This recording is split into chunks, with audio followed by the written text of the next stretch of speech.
Hey, Shalom, Shalom, Shalom. Call Allah Yahweh, Bahashim Yahweh Shah, Bahashim Rakakwadash. Double honors once again go out to the apostles and elders of Great Millstone, who through the Holy Spirit continue to teach His truth. Alright, this is Nama with the DC camp, and this is from the New York Post, and others have reported on this as well.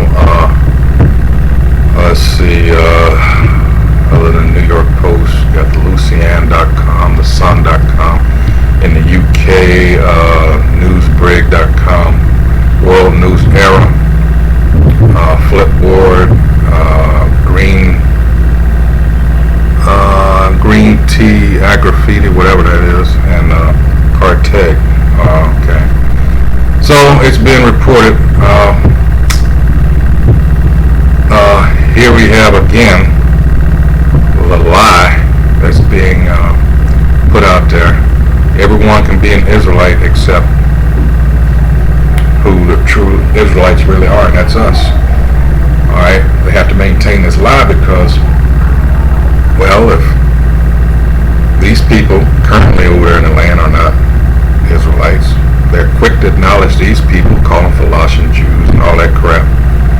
Alright, but has anybody ever read? You're an Ethiopian, you cannot, or a Cushite, you cannot be an Israelite. Two different bloodlines. Alright? It's like, what are you all people reading? So let's get into it. It says, it's from New York Post, it says at least 800 Ethiopians killed after defending Ark of the Covenant. Okay, which, number one, you do not have the real one. Two, it doesn't belong to you. And the church here is St. Mary of Zion in Axum, Ethiopia. I've known about that for a long time. Supposedly that's, but I also know the scriptures say. And that's not it. Alright, so it says at least 800 people were reportedly killed in Ethiopia as worshippers and soldiers risked their lives to protect what Christians there say is the sacred Ark of the Covenant from local militia. First of all, the only Christians are the Israelites. Period. Alright? So let's go get that. Let's go to Acts 11 and 26. And it says, and when he had found him, he brought him unto Antioch. And it came to pass that a whole year they assembled themselves with the church and taught much people. And the disciples were called Christians first in Antioch, because that Christian tag was meant as a derogatory term or label. All right. Followers of Hamashiach, the Messiah, alright? The anointed, alright? That's all it meant. So, to further that, let's go, you cannot be of two different bloodlines. Let's go to Genesis 10th chapter, alright? Because Shem starts at 21, so let's see before then what it's talking about. Starts off with who? Japheth. Alright? Who is not, let's clear that up now, who is not the so-called white man. Alright? These are all here people of color. Now let's go down to 6. It says, and the sons of Ham, alright, Cush, verse 1, and Mizraim, who would become the Egyptians, and Put, which are the Libyans, and Canaan, alright, which would occupy the land before it was given to the Israelites. These are all Hamites. We are not Hamites. The people that were brought here in the transatlantic slave trade were never Hamites. Negroes are not Hamites. Let's get that out of the way. This is the Zondervan Compact Bible Dictionary. Alright? Got it? This is old. 1967. Yeah, it's old. Alright, so let's go to Ham. Alright. Almost opens up right to it. One page to go. Here it is. I don't have it highlighted, but at the bottom, left-hand corner right here, it says Ham.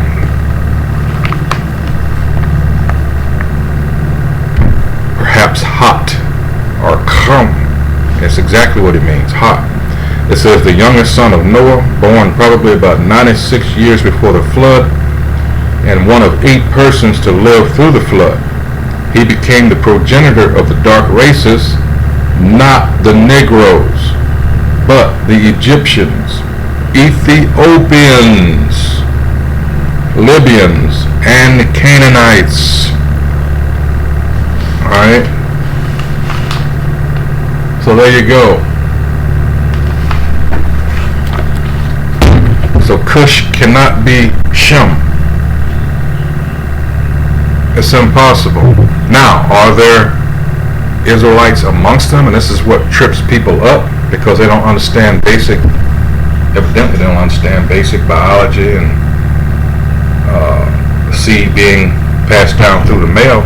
So I can get with a Cushite woman, Ammonite or Japanese woman, or a Moabite or Chinese woman, and whatever comes from between her legs is of me, not of her, but of me.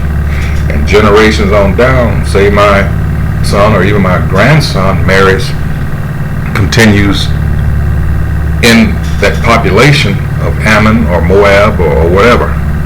Alright, eventually that bloodline is still going to be there, but the features are going to take on the characteristics of those people. But as long as that male seed line continues, that's still an Israelite. And I don't know why it's so hard for people to understand. It's just so basic. Alright? The woman is just a incubator. Alright? Not taking away anything from the woman, but they have their place. Everything has its place. And that's what's missing in this society, because this damn devil is ruling, and he's all about confusion and trying to evidently reverse everything that is good, that is natural. He is clean contrary, as it says in Wisdom of Solomon, 2nd chapter. Alright? Clean contrary to the Most High. He has been created to be the wicked. And when we go down here, it gives all the descendants of Ham, all the sons and grandsons and great, therefore. And when you get down here to 21, that's us, Shem, the father of all the children of Eber, the brother of Japheth the elder. Even to him were children born. So Shem is the youngest of the three. And out of them you got what? Elam. Elam is the East Indians and Pakistanis. They're all the same people. They're just separated through religion. They are Hebrews. They're just not of the chosen line. Ashur, Arphaxad, Lud, and Aram. Alright? And Aram, which you get from the when you get into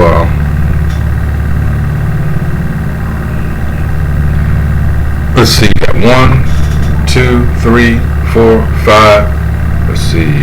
So you got all these Shemites, and every time someone says anti-Semite, because of all the lies that have been told, you think of only what? Edomites, which they are Shemites. They are down that line. They are, alright, come out of Isaac and Rebekah.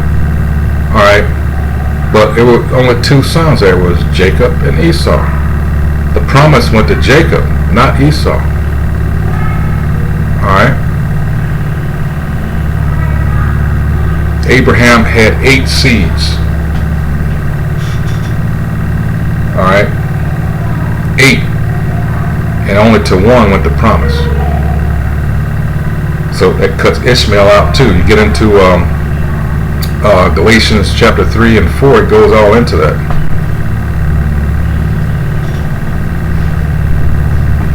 Alright, so again, back to the topic at hand, and that's these Ethiopians. You can't be of different bloodlines. Alright, you can't be a Hamite or Cushite, which is a Hamite, descendants of Ham, and be an Israelite, a descendant of Shem. You can't do that. That's how these fake Jews get a lot of people, because they track or claim to through the matrilineal line. That makes no damn sense. The woman does not carry seed. Men beget, they pass on, they push their gene forth, all right, and the women conceive seed. That's basic. It's supposed to be anyway, all right. It says Ethiopian Christians claim the ark, the wooden chest built to hold the Ten Commandments of Moses, is being kept safe in a chapel in the holy northern city of Axum in the Tigray region. The battle between Ethiopian soldiers and rebel fighters happened in the fall. When people heard the shooting, they ran to the church to give support to the priests and others who were there protecting the ark. All right. Certainly, some of them were killed for doing that. Little was known about the deadly siege, since Tigray is cut off from the world and journalists had been blocked from entering the region. A deacon residing in Axum told the Associated Press he helped count the bodies, gathered victims' identification cards, and assisted with burials in mass graves. All right. Again, there's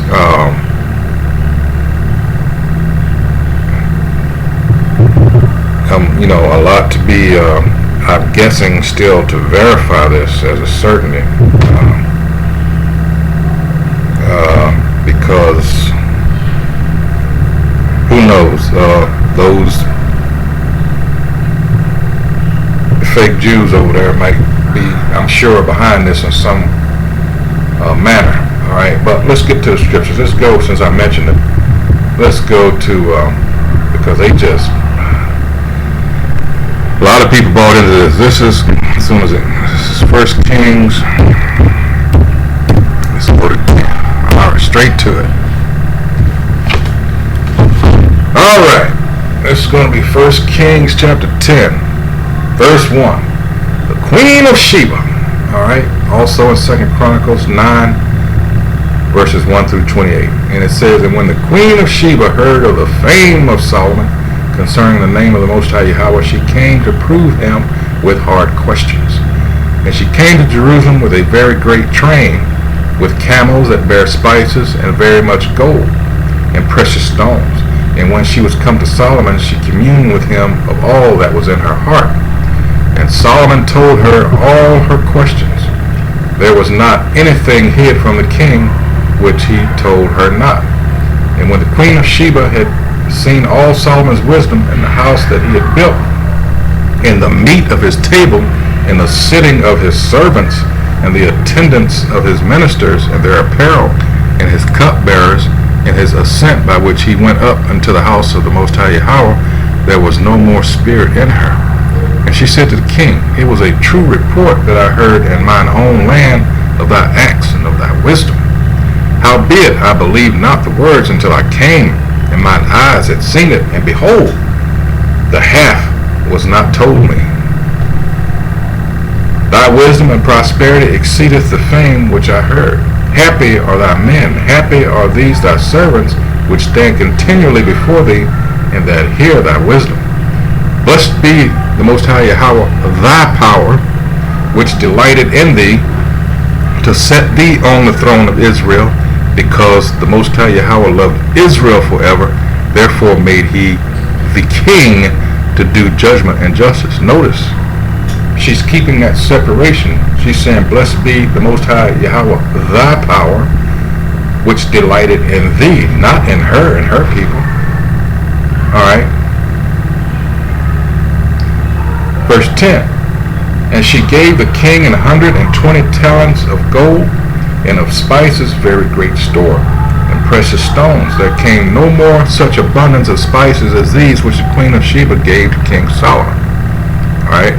And the navy also of Hiram, that brought gold from Ophir, brought in from Ophir great plenty of almug trees and precious stones. And the king made of the almug trees pillars for the house of the Most High Yahweh, and for the king's house harps also and psalteries for singers. There came no such almug trees, nor were seen until this day. So, I mean, continuing on. And King Solomon gave unto the Queen of Sheba all her desire, whatsoever she asked, beside that which Solomon gave her of his royal bounty. So she turned and went to her own country, she and her servants. Where is there anything about he slept with her or anything like that? Nothing. do you get that out of this? It never said, let's read it again. And King Solomon gave unto the queen of Sheba all her desire. Are you saying that that was part of her desire? Whatsoever she asked, beside that which Solomon gave her of his royal bounty. So she turned and went to her own country, she and her servants. So are you trying to twist that in some way? Alright, get out of here. Alright.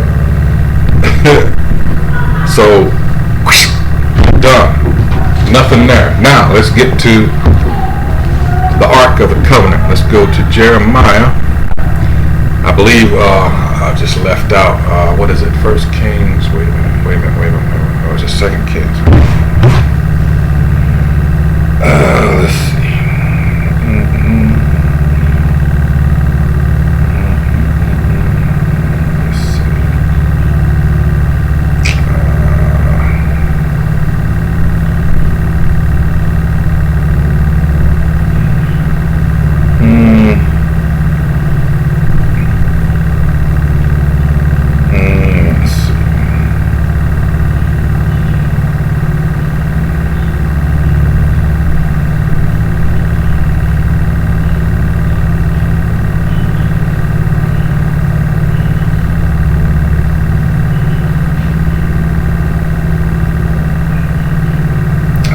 Believe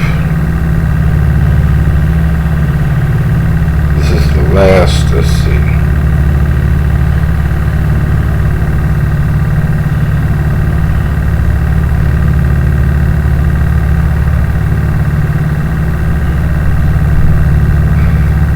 Let's go to Second Chronicles. Let's see.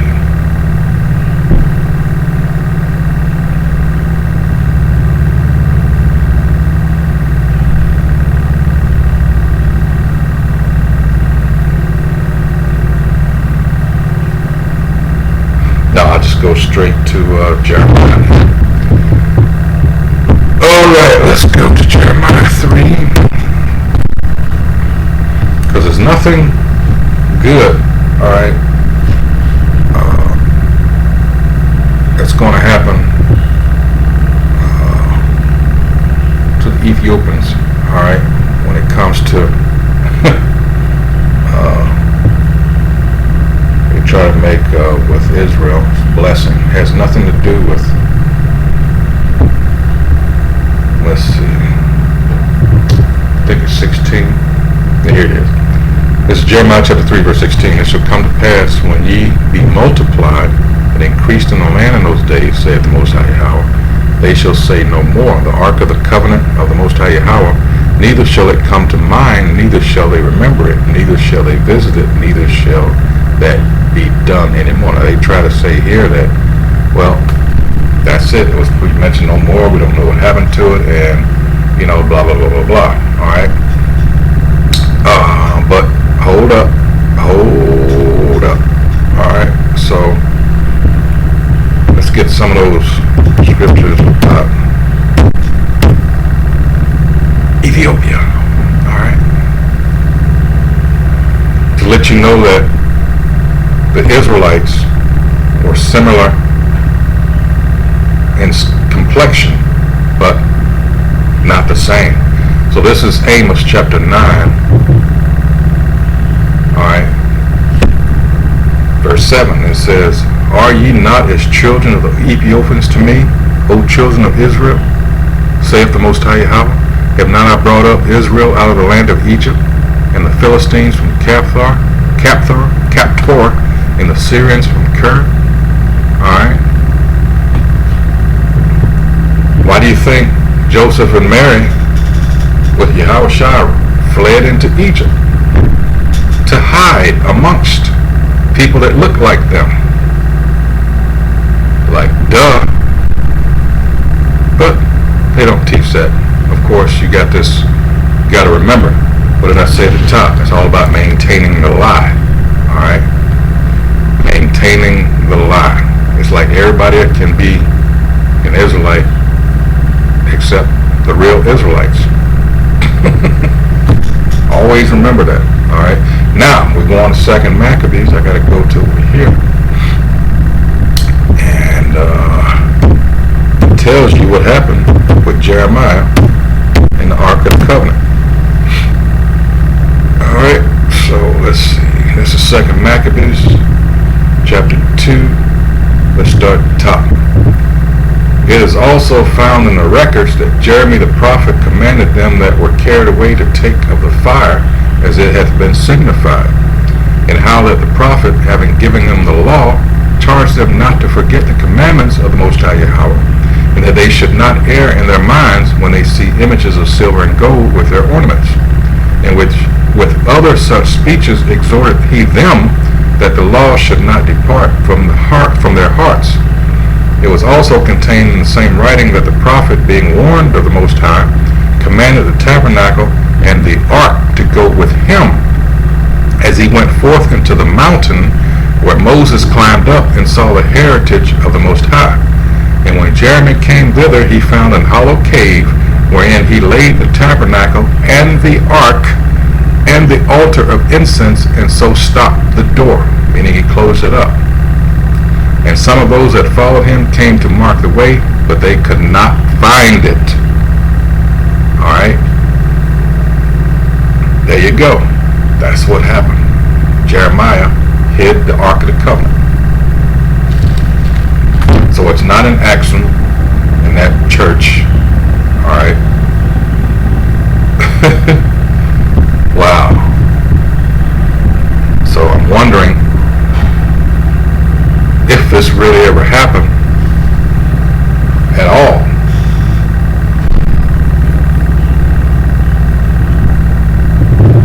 It's like, why now? I remember was it History Channel that did a special on this some years ago. I remember watching it. And, I mean, come on now. So that's going to be, I'm not going to waste any more time on this. Again, this is the article here. Supposedly 800 Ethiopians killed for defending the Ark of the Covenant. Alright. So, I mean, wow.